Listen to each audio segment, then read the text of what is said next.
I was called ungrateful, and too proud, for refusing my sister's hand-me-downs, Mom said. You're not better than her. I smiled and said, I'll buy my own. That same night. It started with a sweater. A pilled, faded green thing with a snag in the left sleeve and a logo from a girls' summer camp I never went to. My sister, Rachel, had tossed it into a laundry basket like she was discarding trash. Mom scooped it out with a smile and handed it to me like it was some kind of prize. Still perfectly good, she said. Try it on. I was 17. Quiet. The kind of boy who listened more than he spoke. But even then, I knew when something wasn't right. I didn't say anything, I just nodded and took the sweater upstairs. It wasn't the first time I'd gotten Rachel's leftovers. It wasn't even the 10th. Her old clothes, her broken headphones, the glittery pink calculator with dead batteries that I had to use all through sophomore year. Christmas gifts she didn't like? Mine. Backpack she outgrew? Mine. A cracked phone case she decided was too childish? You guessed it, mine. If Rachel sneezed on something and got bored with it, it landed in my lap, and I was expected to say thank you. My parents never meant to be cruel. That's what I told myself for a long time. They were just efficient. Rachel was their girl. Their little miracle. The golden child who got new shoes just because the seasons changed, who got praise for every B+ while I got questioned over every A-. She was confident, charming, magnetic. I was careful, invisible, quiet.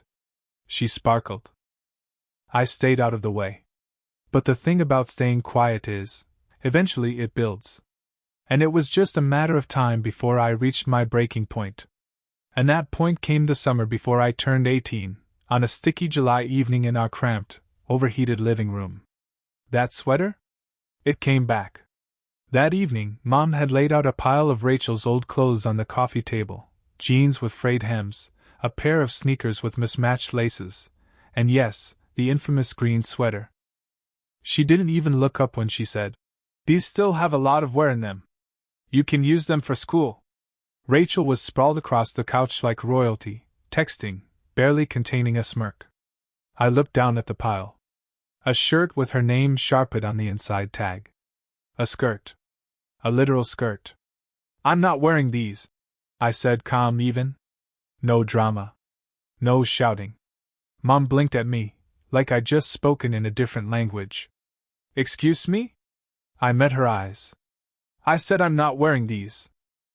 I'll buy my own clothes. Rachel snorted. With what money? That stung more than I let show, but I kept my voice steady. With the money I've been saving since freshman year. From mowing lawns. From tutoring. From skipping every school trip so you wouldn't have to pay. Mom's mouth tightened. So now you think you're too good for your family's help? I didn't flinch. No. I just think I'm capable of helping myself. There was a beat of silence. Then she exploded. You're being ungrateful. Do you know how lucky you are to get perfectly good clothes without us spending more money? You're acting too proud, like you're better than Rachel. Well, guess what? You're not better than her. That was the moment everything shifted. Not the words themselves, she'd said worse in frustration before. It was Rachel's reaction. The way she smiled. Like she'd won. That broke something in me. Or maybe it just revealed what was already cracked and hanging by threads. I didn't shout. I didn't argue. I just smiled back. I'll buy my own, I said again, softer this time. Then I turned and walked upstairs. That same night, I made my decision. I didn't sleep. Not out of anger, but clarity. I lay in bed staring at the ceiling fan spin its slow circles, listening to Rachel's laughter through the wall, Mom's voice humming in and out of the hallway.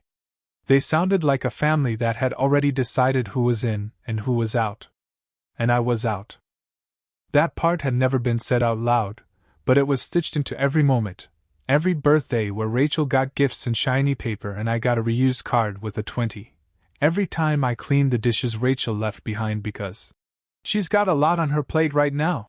Every time I asked for something basic and was told to be patient, while she got brand new everything with a shrug and a swipe of the card. That night, I opened my closet and looked at the few things that were truly mine. The worn hoodie I'd bought secondhand that actually fit. The shoes I'd spent 2 months working overtime to afford.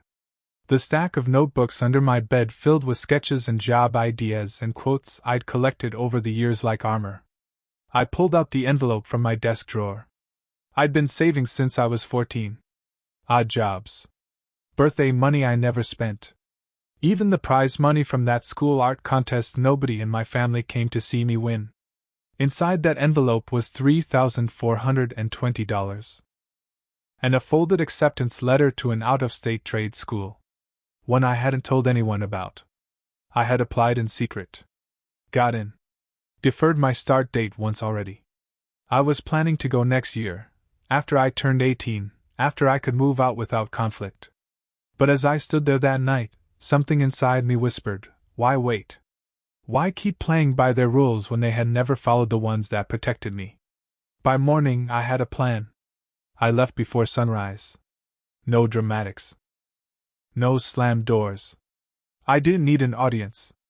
I packed what little I had into a duffel bag, my sketchbooks, the clothes I actually liked, the few personal things that weren't touched by Rachel's hand-me-down shadow.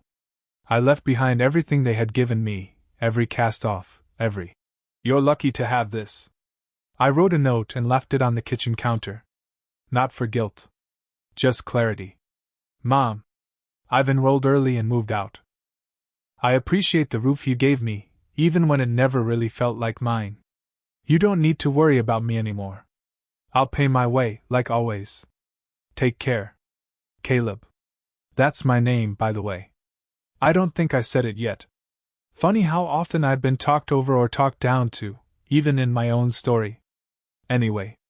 By 6:30 a.m., I was on a bus heading 3 states away. I didn't even look back. The school I was going to specialized in design and tech, small program, nothing flashy. But it was mine. Paid for in part by my savings and the rest by a scholarship I earned without anyone's help. No one in my family had even asked what I wanted to do after high school. Rachel had declared she wanted to be an influencer, and Mom was already talking about what camera to buy her for her birthday. Meanwhile, I had quietly built a portfolio, interviewed via Zoom from my bedroom, and gotten in on my own. That was my revenge. Not screaming. Not slamming doors. Just becoming someone they never expected. The first 3 days were bliss. The kind of quiet I hadn't realized I was starving for. No sarcastic barbs from Rachel. No guilt-laced sighs from Mom. No reminders that I should be grateful for things that weren't really mine. Just me. My own space in a small campus apartment, shared with 2 other guys, sure, but at least they saw me as a person, not a background character in someone else's life. I got a job at a small print shop near campus the second day I arrived. It wasn't glamorous, but it felt earned. I designed menus and flyers and helped customers who, for the first time, looked me in the eye and called me by name. Caleb. Not her brother. Not the quiet one. Just me. By the end of the week, I had unpacked my duffel, hung my sketches on the walls, and taken a deep breath of freedom. Then my phone started ringing. The first missed call was from Mom. The second and third were from Rachel. I let them go to voicemail. Then I turned off my phone and dropped it in a drawer. It stayed there for 5 days. On the 6th day, I logged into my email out of habit. 32 unread messages. Some from the school back home. Some from my old teachers. One from Rachel, subject line, "Real mature Caleb." But the one that caught my eye was from my mother. Just a single line in the preview. "You've embarrassed us." I opened it. "So you just ran away in the middle of the night? You think that makes you strong? You left your family and now everyone's asking questions. The neighbors, the school counselor, even your aunt called. We told them you were at a program, but they don't believe us. You've embarrassed us, Caleb. I hope you're happy. P.S. Rachel had to take your chores while we figure things out. Thanks for that." I stared at the screen for a long time. Not because it hurt, but because it was so exactly what I expected. No questions about if I was safe. No mention of being proud, or curious, or even surprised I had gotten into a program on my own. Just, "You've embarrassed us." That's when I realized they weren't angry because I left. They were angry because I took away their favorite scapegoat. The quiet one. The one who never made a fuss.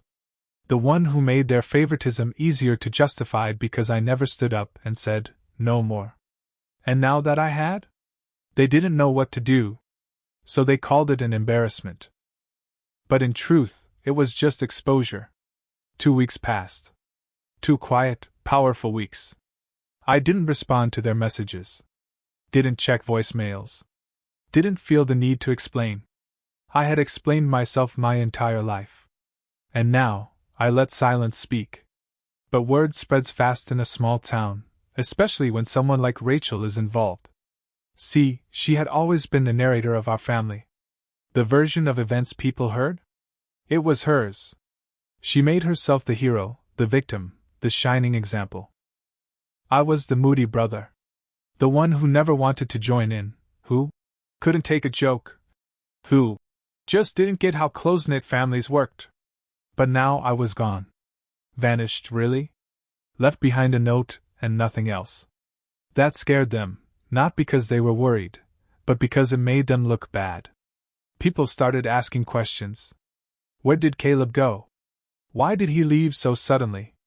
Why is your son not living at home? And that's when the panic emails started.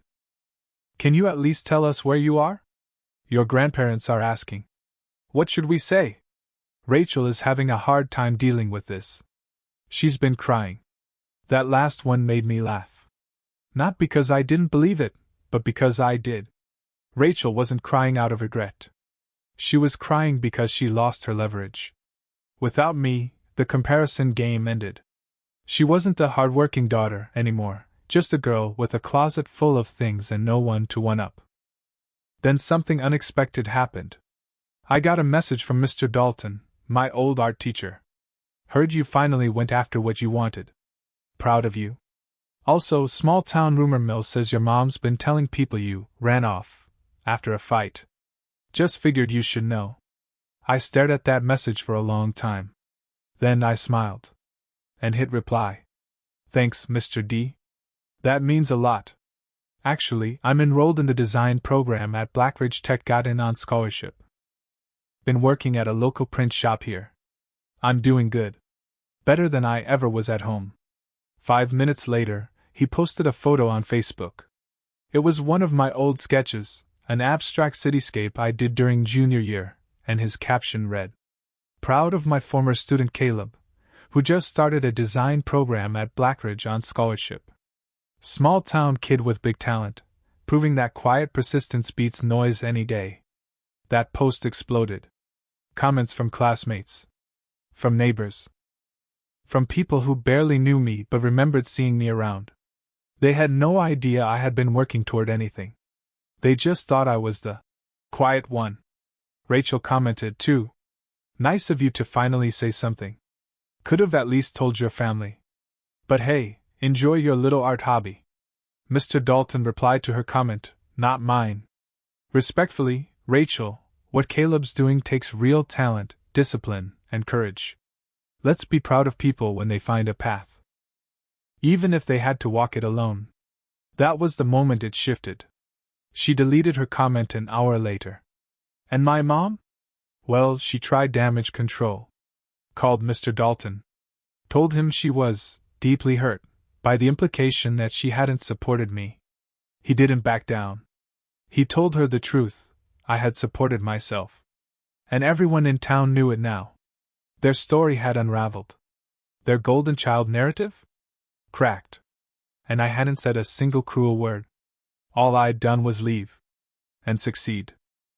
It started with a text from an unknown number. Hey. I know you probably don't want to hear from me, but can we talk? I stared at the screen for a few seconds. The area code was local. I already knew who it was. Rachel. I hadn't responded to anything from home in over a month. The Facebook post from Mr. Dalton had blown everything wide open. People had started seeing me differently, some with admiration, others with awkward silence. like they didn't know what to say now that the quiet brother wasn't just a background character. Rachel's little social circle had taken a hit, too. She built her whole image around being the charming, successful one in a close family. But when people found out I'd left home without even a graduation party, without acknowledgement, without help, and still made it out on my own, they started asking questions she couldn't spin answers to. So, naturally, now she wanted to talk. I didn't reply. The next day, I got a call from a mutual family friend, Mrs. Langston. She was the kind of person who baked you cookies if you got a parking ticket and loved inserting herself into healing riffs.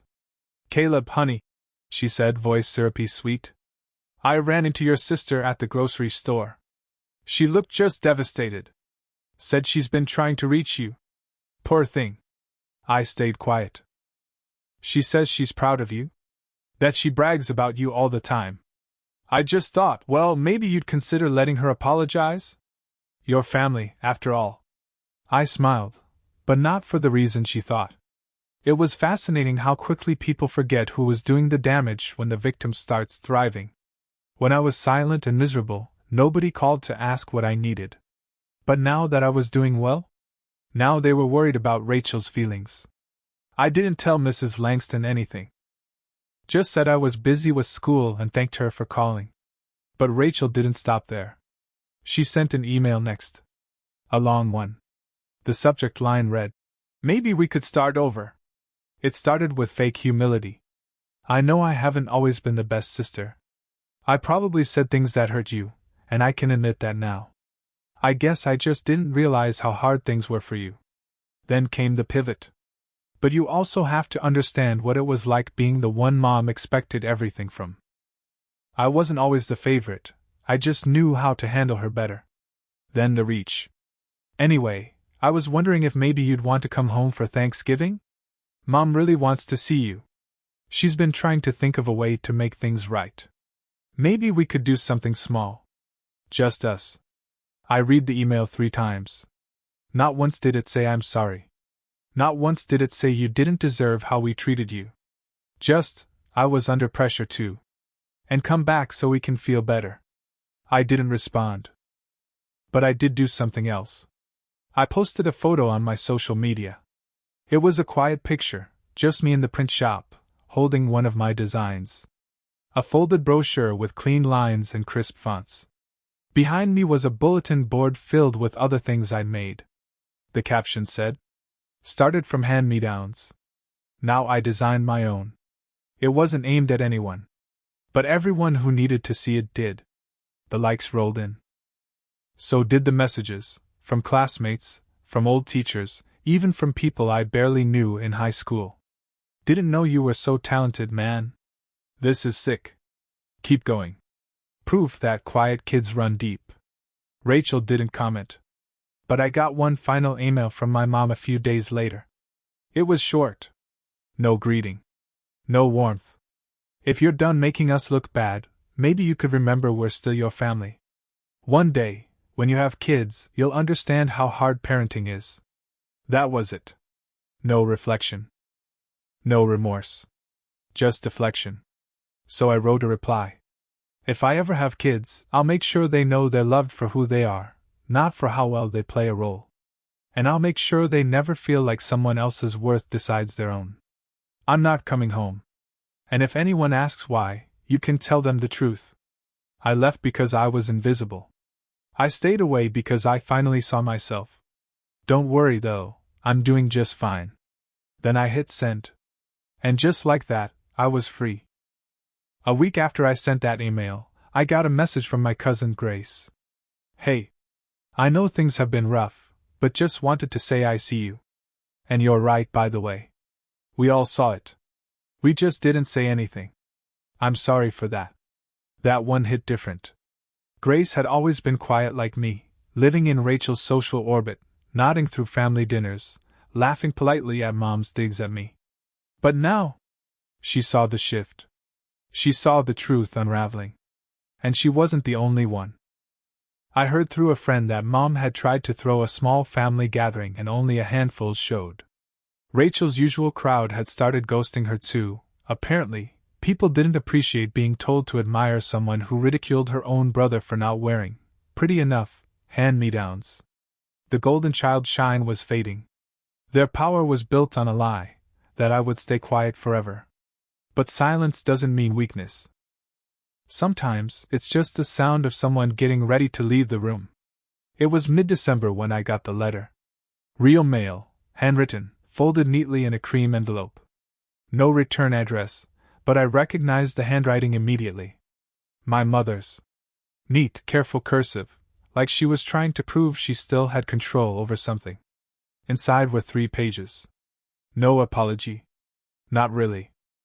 Just reflections, her saying she didn't realize how overlooked I must have felt, that maybe they relied too much on you without asking how you were doing.